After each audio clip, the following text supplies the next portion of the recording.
anti-Jet nonsense that you always see. The one time the Jet fan actually has, some hope restored briefly, people can't wait to rain on the parade. But what's your take on those saying the Jets have too many weapons now? I mean, this is a team that has been bottom 10 in offense for the last 10 years, right?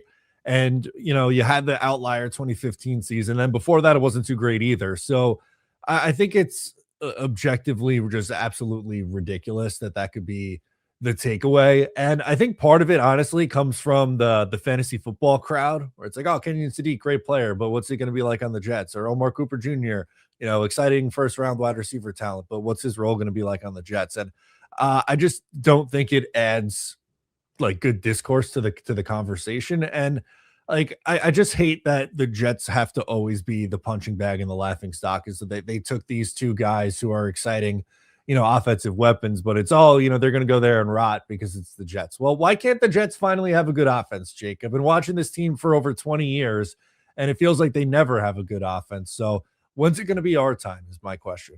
It's ridiculous. And look, the only way it changes overall is if the Jets win. But the idea that in the offseason, a team that last year had a wide receiver who didn't play after the month of October, lead them in receiving with like 400 yards. And now it's a problem that they went out there and they added 2 legit pass catchers in the first round of this draft. It's so crazy to me. And, you look at where the Jets are right now, they're about to join what we hope is the modern NFL. Like you look at teams around the league, this is what all the good teams have.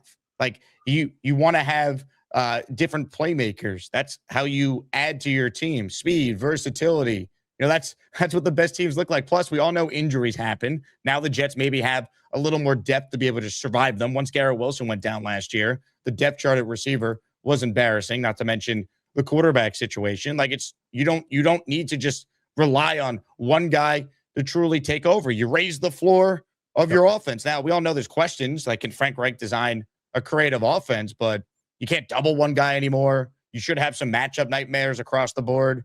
Forces defenses into different decisions they're going to have to make on the fly based on your personnel. There's just so many things that happen when you have really good players to help a quarterback who, when he's protected, I believe could still be effective. I just cannot believe this has become a thing over the last couple of days.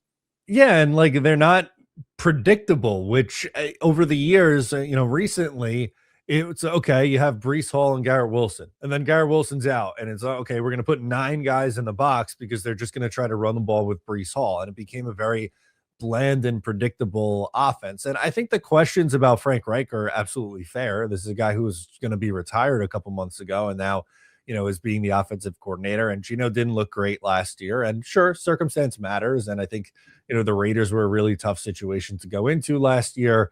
Bowers missed time with injury. The offensive line was a mess. That just was an abject disaster, no doubt about it. But that to me isn't enough to be like, oh, well, now you have too many weapons and too many mouths to feed. No, that like, this is a good problem. This is a first world problem to have. Wouldn't it be nice to have depth at receiver you feel good about? Wouldn't it be nice to have 2 tight ends that you really like and just give this team some options, on the offensive side of the ball? Here's the question that should be asked after the draft. What's the actual ceiling and now the floor for this offense? That's the question, because they've dramatically improved. I mean, again, you look at the projected offense for the Jets here with the O-line they have coming back, with the additions they made at receiver and tight end, getting Braylon Allen back as well. Breece, let's say for the sake of this conversation, he's either on the tag or they work out a deal with him. I do believe he'll be a Jet in 2026. What am I missing here? Like, again, I'm not telling you Geno Smith is still a great quarterback or ever was even a great quarterback, but comparing him to what we saw last year, I mean, blindfolded Geno Smith is an upgrade over Justin Fields. That I'm convinced of. There's players here. I think the biggest question is, what is this offense's ceiling, and do they have the right offensive coach to maximize these players? But they clearly have talent on this offense now. Yeah, I mean, they're 29th in the league in points for a year ago. Can that, like, this isn't asking a lot. Can they get to top 20? I'm not even asking about top 10, but can you be like, I don't know, 18th in offense? I'd be thrilled with that. It's something that they haven't been in, like I said, in over 10 years, which is nuts to think about. But, like you said, especially with the floor, the floor of the offense, especially the last, month when Brady Cook was starting and Garrett Wilson was out and they shut down Breece Hall, they're running out, an expansion level roster. And I just don't think you're going to see that. And this doesn't necessarily mean, I think, oh, the Jets are going to go out and they're going to win 10 games and be a playoff team this year.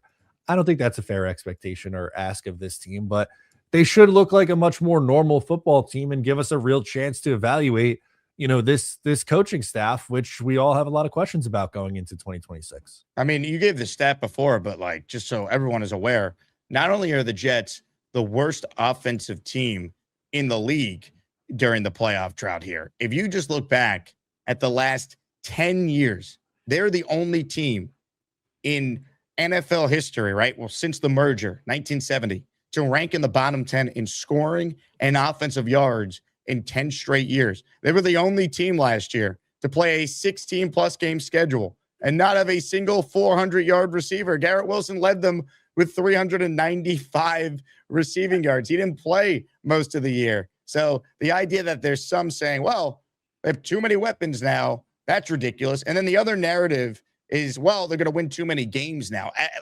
Again, that to me is not a problem. You have 3 first-round picks. We have no idea what next year's quarterback class will look like. We all assume the Jets need to be picking in the top 5 to get their quarterback. We don't know that. Some of the best quarterbacks in the league were not picked in the top 5, right? We also don't know if the quarterback class next year is going to live up to the hype. Maybe the Jets actually have a season where they show some signs, but all of a sudden we know Geno Smith's not the guy, but there's a disgruntled quarterback out there that makes more sense. We don't know how it's going to play out. So the idea that it's the only path for the Jets to get their long-term answer at quarterback is just to be terrible. 1, I don't buy that. And 2, who's to say the Colts aren't worse than the Jets? How do we know Dak Prescott doesn't suffer an injury or an injury to Jordan Love? The Jets have multiple avenues where they could pick high in the draft. It doesn't just need to be their own pick. Yeah, well, look at how for instance, how the Bears got Caleb Williams. They got him because they got the number 1 pick because of a trade they made the year before. So you don't know. And Patrick Mahomes and Josh Allen, Lamar Jackson, they were all trade ups for those teams who moved up to get them. So, yes, the higher pick you have, obviously the chances of you finding a good player are higher, but it doesn't necessarily mean that the only way that you can find your franchise quarterback is picking number 1 overall. And like you said, they have draft picks of the Colts, obviously, and the better pick between the Packers and the Cowboys. Let's worry about 2027 when we get to 2027. And I mean, again, if they start awful again, then sure, we could have the March for Arch conversation. We could see this team lose games and people would be in their right to root for that. I'm not going to tell someone how to root at this point, but we don't need to do that yet. Like, let's at least hope they could get off to a decent start and give us a season. We didn't even get a season last year. They started 0-7. Once they lost that game in Tampa, I knew they were done. Then they followed that up with a stinker in primetime against an awful Dolphins team. 0-4 before September was even over. The season was done. Can we at least get through the first month, 2-2, with some hope? Like, don't fans want that before it all goes up in the flames? Yeah, I think we'd all sign up for 4-6 through 10 games, which is, again, a losing record and kind of wild to say. But this is a team that, we're doing mock draft Mondays by Halloween. And I don't want to have to be in that situation. Like I said, I don't think the Jets are a playoff team in 2026. I'm not on Green Bean Island, who is pushing the Jets are ending their playoff drought this year. But with that said, can you just be a competitive, normal football team, please? Green Bean thinks they're ending the playoff drought? He does. And he is willing to take anyone who's willing to come out on their skiff to Green Bean Island. He is welcoming new members. Wow, that is outstanding. I hope he's right. I love Green Bean's optimism. Doc Jetfan with our first super chat of the day. Thank you, Doc. It is imperative to keep Geno healthy. Otherwise, you lose a year of developing Cooper and Sadiq. Please use the cap space for veteran O-line insurance. I mean, I agree with you, Doc. It's just the reality is if Geno goes down, you're just not going to really find a quarterback available at this stage that's going to be anywhere close to Geno. I know they brought in Russell Wilson for a visit. He's shot. I don't even think he's close to what Geno Smith is at this stage of his career. There's just not much out there. I mean, maybe they can bring Tyrod back, but we know he's an injury waiting to happen. Bailey Zappe's on the roster. The reality is you lose your quarterback, it's very tough to make up for it in today's NFL. Yeah, it definitely is. And I was honestly a little bit surprised in a way that there was so much negative reaction to the potential of Russell Wilson being QB2. I just don't want to deal with it. Would I lose sleep over it? No, but like, do we really need Mr. Unlimited walking around? He's a corny guy. He definitely is a corny guy. But like between him and Cooper Rush, what are we talking about? Quarterback 42 and quarterback 44 in the NFL? Like I can't get there and lose sleep over it. The Jake Asman Show is now presented by PrizePicks. PrizePicks is a daily fantasy app made simple. Just pick more or less on your favorite players' projections and build your lineup in seconds. Download the PrizePicks app today. Use code HMA to get $50 in lineups after you play your first $5 lineup. And PrizePicks is already offering NFL futures, including futures for New York Jets players. Take a look at the lineup that you see on the screen. Garrett Wilson, more than 4.5 reception touchdowns. David Bailey, he's going to have at least 7 sacks his rookie year. Arvell Reese, almost a Jet. I think he'll have at least 3 sacks in his rookie year with the Giants. That is a 3-pick power play, $10 to pay out $60. That is just an example of some of the lineups you can make over at PrizePicks. Make your own lineups today for any sport. Just download the PrizePicks app, use the code HMA, and get $50 in lineups after you play your first $5 lineup. Here we go. Todd McShay's way too early 2027 mock draft. I pay for McShay's newsletter, so you don't have to. And let's go through it here on the show. And McShay even notes that this is supposed to be fun and entertainment, and the order of the mock was determined using FanDuel's 2027 Super Bowl odds as of April 26th. So keep that in mind as you see the draft order. But it's important to note that I know we've said, hey, wait till next year, right? McShay even says, I'll say this on the 27 NFL draft class. Believe the hype, I know, just wait until next year, especially as it pertains to quarterbacks, is a common refrain in draft circles. But 2027 really is different. I've spent the past few days talking with league sources to gauge how front offices view this group, and the excitement is clear. We could be looking at the most talented draft class in the history of the NFL. So, okay. There's your jumping off point. The New York Jets are on the clock. And according to FanDuel, the Jets have the worst odds to win the Super Bowl. So they're picking number 1 overall. And the New York Jets take Arch Manning. Arch Manning to the New York Jets. If you're making odds today, whether or not Arch Manning will go number 1 in the draft, you would say he's the favorite. But that doesn't mean when push comes to shove, he will actually end up living up to the enormous amount of hype that is surrounding him.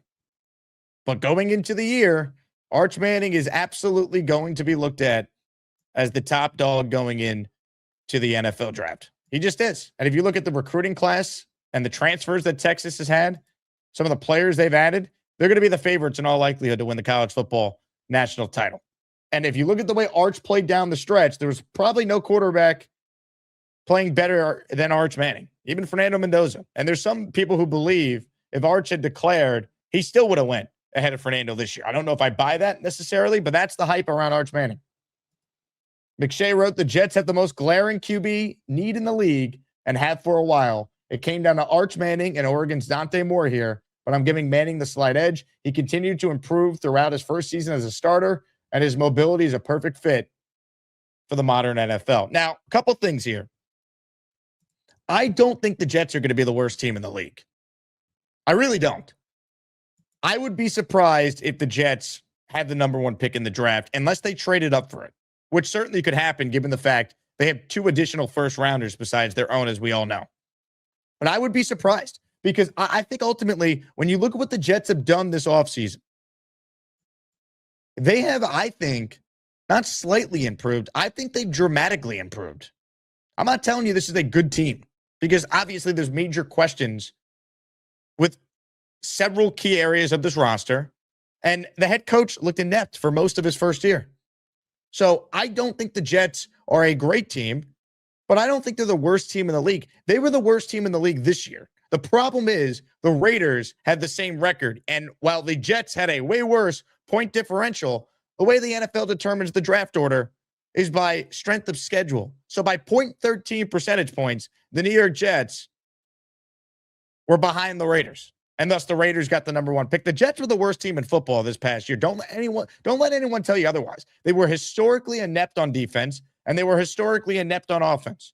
They had historically great special teams, which is why they ended up winning 3 games. If they didn't have an elite special teams unit, do they not have only 1 win? Like, again, remember the type of team we were watching this past year. They broke records of ineptitude in the month of December. Their win total at most of these sports books is around 5.5. Maybe it will push closer to 6.5, maybe, if we get to week 1. There is a reason why the New York Jets are thought to be bad. But I don't think they're going to be the worst team in the league because they weren't this past year. They couldn't get the number 1 pick. Well, they were, but they weren't, as I explained. Like, the Jets never get the number 1 pick. As bad as they have been, they're never bad enough in that given year. They're just in general bad, right? Longest playoff drought in sports. But I don't think the Jets are picking number 1. I think the only way the New York Jets are picking number 1 is if they're trading up for the number 1 pick. Let's say the Raiders finish number 1 again. Well, they're not going to take a quarterback, so they would trade out, right? What happened with the Jaguars the year that they had the number 1 pick. Now, they couldn't find a trade partner, but they weren't going to take a quarterback a couple of years back. Yeah, they took Walker. I had Trevor Lawrence. So, like, you could see a team be bad in consecutive years and be picking near the top. But again, the Jets are an improved football team is the other thing we should highlight here. You tell me how this team is picking first in the draft. Seriously, I'm not telling you the Jets have this elite offense or any of that. But if Geno plays most of the year, you mean to tell me an offense that has Breece Hall, Garrett Wilson, Omar Cooper Jr., Kenyon Sadiq, Mason Taylor, A.D. Mitchell, and 3/5 of your offensive line is above average? You're going to tell me that's the worst team in football? I get it. The defense stunk last year, but it's hard to be worse than Steve Wilkes was as the DC. I don't have a whole lot of faith in Aaron Glenn, but he's better than Steve Wilkes. He's going to call a better defense than Wilkes did. Play call is my superpower, really. You added David Bailey to that defense. You added Minka Fitzpatrick to that defense. You went out there and you traded for Tavondre Sweat. He's a perfect scheme fit. You added D'Angelo Pons in the draft to that defense. Like, this should not be the worst team in the league. So I know you're the March for Arch crowd, and we had some fun with it on our show. We're selling those shirts as a goof. But I don't think this is the worst team in the league. So if Arch Manning is a Jet, he might not be a Jet because the Jets took him number 1 overall. He could have been the second quarterback that was drafted. We don't know. Remember the Suck for Sam season? It's 10 years ago now, 2017. That entire year was about, can the Jets be the worst team in the league so they could draft Sam Darnold out of USC? Now, look, they drafted Sam Darnold out of USC, but that year the Jets finished with the 6th pick in the draft. They traded up to number 3 on St. Patrick's Day in 2018, and we still didn't know who they were going to take because it wasn't clear who Cleveland and it wasn't clear who the Giants were going to take. And ultimately, Cleveland goes with Baker Mayfield. The Giants took Saquon Barkley, and there's Sam Darnold staring the Jets in the face. So we don't know how it's going to play out. But everyone's just talking about, Arch Manning to the Jets. 1, Arch has to have a big year. And 2, the Jets got to be in position to get him. And I don't think it's going to be because they were just the worst team in the league and the number 1 pick's on their own. Again, the Jets just never get the number 1 pick. They'll win a game they're not supposed to, as they did this year. They'll finish tied with another team and lose out on strength of schedule percentage points. So if Arch lives up to the hype, I don't think the Jets can get him. Because if a team is picking number 1 overall, why wouldn't they just take Arch Manning if he's as good as we think? I don't care who the team's quarterback is within reason. If there's a catastrophic injury, let's say, to, Joe Burrow, and the Bengals are picking number 1, I don't know if they would take Arch Manning. Although maybe they would, and then they trade Burrow. And then maybe the Jets, I don't know. Maybe not the best example. Because then you had the whole Andrew Luck, Peyton Manning thing. But let's say it's like, Josh Allen. Something crazy happens and the Bills are in that spot. Like, I don't think the Bills would do that. They'd trade out. Now, the Jets wouldn't be able to get a deal done with the Bills, I don't think. But you understand my point. Like, I just don't see the Jets being able to get Arch Manning unless Arch Manning is not the first quarterback off the board, which could happen. Because we saw this with Sam Darnold. 2027 is setting up to be 2017 all over again. That's the vibes I'm getting. Now, Geno's better than Josh McCown, but Josh McCown had the Jets at 3-2 in 2017. They actually were 5-8. They were respectable. And then McCown suffered a hand injury. His season was over. Bryce Petty started the last 3 games of the year, and the Jets finished 5-11. But that team was scrappy. That team at least fought. when they had competent quarterback play. And I know Geno's probably not great, but I don't think he's as bad as he looked with the Raiders. The Jets could protect him. They gave him weapons. This team is not bereft of talent. So McShay has the Jets obviously going quarterback, and that's going to be a big story. Has them picking Arch Manning, all that. We'll see. Arch is not the only quarterback that's going to be in this draft, as we showed you on that graphic. And look, early on here, take a look at the mock. Now, this surprised me. As the Dolphins taking Jeremiah Smith, let's be honest. If they're picking second overall, they're not taking a receiver at 2. They're going to take a quarterback. They're not. Malik Willis obviously failed if the Dolphins are picking at number 2. So I'm going to ignore the receiver pick here. I don't care how good Jeremiah Smith's supposed to be. I don't see it happening. At 3, here's the run on quarterbacks. You ready? Cardinals take Dante Moore, who would have been a Jet, I believe, if he declared this year. At 4, the Browns take Lenora Sellers. I watched a lot of Sellers last year because we were all expecting this great quarterback class of 2026 that didn't pan out, and Sellers was supposed to be one of them, right? Field Yates had him ahead of Cade Klubnik going into the year. That didn't happen. Now, maybe another year in school, this is the year Sellers puts it together, but we will see. But none of us know, right? Again, Fernando Mendoza was thought to be, I heard from some scouts and NFL people, maybe a second-round guy, and then he goes to Indiana, and look what happened. So guys get better, just like guys get worse. So we got to factor that in as well. So maybe Sellers breaks out. Who knows? Sellers reminds me a lot of Anthony Richardson, though, and I know McShay even notes that, Sellers is the better passer than him, but I don't know. If you remind people of one of the bigger busts we've seen in recent years, I don't know if I want to take you in the top 4. He'd be a perfect Brown selection, though. Let's be real. So here we go. Keep going. You got a run on an offensive lineman now. Jordan Seaton from LSU.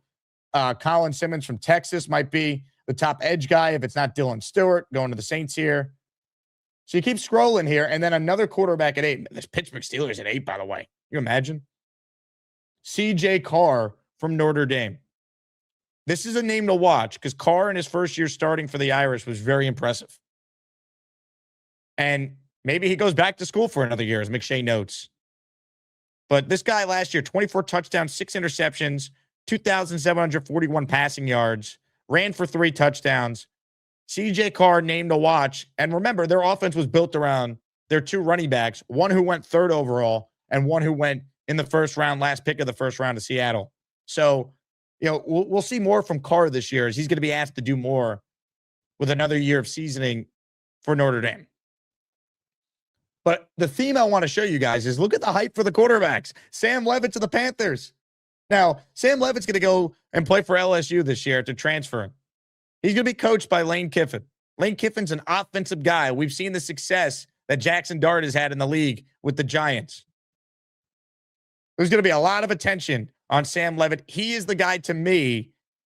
Him and Carr are the 2 guys that I could see ascending, and we'll see if Dante Moore ended up making a big mistake not coming out this year. Because if he gets hurt or has a down year, he could be this year's Garrett Nussmeier, right? He could be, one of those guys that falls after having all the hype. Cade Klubnik, Drew Aller. We'll see. But Levitt, Carr, and then Sellers, Moore, and Arch Manning. What do you notice about the top 10? 4 quarterbacks in the top 10. Arch, Moore, Sellers. That's 3 in the first 4 picks. I think it'd be 3 for 3, and the Dolphins wouldn't take a receiver in this fakakta mock. And then you keep going. 8 and 9 quarterbacks. 10.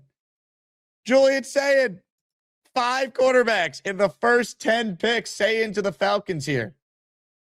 So again, we are looking at a historic quarterback class next season. And that is why the New York Jets made the right decision not reaching for any quarterback early in this draft class. Think about that. Look at the run next year that we're expected to have. And it makes sense. Now, we will see what happens with these guys, but I'd imagine a couple of them will play up to their potential. And even this past year, we all thought it was going to be a very good quarterback class. I didn't hear anyone saying we were going to get 5 guys in the first 10 picks. I didn't have that. Arch, Moore, Sellers, Carr, Levitt. Honestly, it's 6. I'm bad at math. Excuse me. It's 6 quarterbacks in the first 10 picks. Sayin, Levitt, that's 2. Sellers 3, Moore 4. I'm bad at math. Oh, let me start from the top here. Hold on. Mike DeRamo's throwing me off. He better be right, because Mike, if you're wrong, I'm blaming you for this. Arch Manning 1, Dante Moore 2, Lenore Sellers 3, CJ Carr 4, Sam Levitt 5, Julian saying 6. So okay, 6. 6 of the first 10, 60% of the top 10 being quarterbacks potentially in this hypothetical mock. Again, the Jets have 3 first-round picks. So if there's anything close to this actually happening, the reality is the Jets would be equipped to find one of these teams in the top 10 that doesn't need a quarterback that would be willing to move down, and the Jets can wheel and deal. And that's what's going to happen in all likelihood, because I don't think the Jets are going to be as bad as what the prognosticators are saying, because even when they're really, really, really bad, and they were the worst team in the league this year, they still don't get the luck of the draw and get the top pick, because Nick Folk will hit a kick from 54 yards in a monsoon to beat the Atlanta Falcons, or the Jets will become like the first team since the year 2000 to have a punt return and a kickoff return in the same quarter in a game they won 17-14 against the crappy Cleveland Browns. Hey, here's the deal. Just got no chance unless you click on that like button. And you got to make sure you subscribe to the Jake Asman Show. You don't, you can get the f*** out. Now let's go, Asmaniacs. We're built for this shit.